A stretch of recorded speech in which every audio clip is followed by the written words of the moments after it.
So the Mahoning Valley Manufacturers Coalition is laser focused on identifying and addressing the common needs of our manufacturers, specifically related to workforce.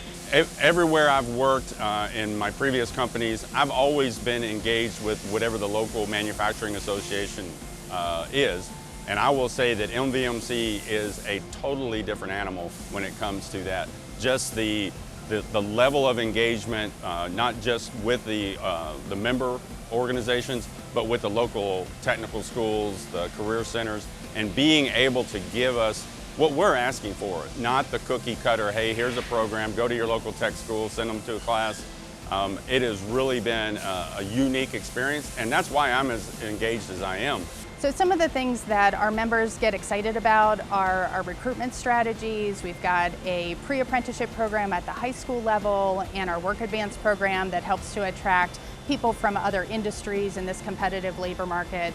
We're also helping companies with their upskilling. We've got a group-sponsored apprenticeship program, for example, that allows our members to plug and play. And so especially for small and medium-sized companies, it's a great solution to help them to really transfer the skills and knowledge from their more seasoned employees to those that have the potential for continued growth. We don't have a staff of people out there looking for how do we get our training paid for. That's what MVMC gives us, that link. But then there's the part where when you're working with all of the other organizations, you pick up things like best practices, you pick up things like, someone will make a comment in one of the meetings and you'll say, we haven't tried that, so that's something that we can look at. The labor market is like nothing we've seen before.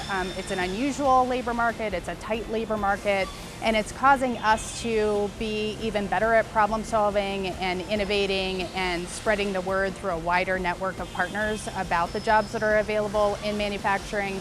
I think it's also really causing manufacturers to think about what do they need to do as a company to attract and retain and develop their employees, and MVMC allows them to access resources to support their efforts to do just that.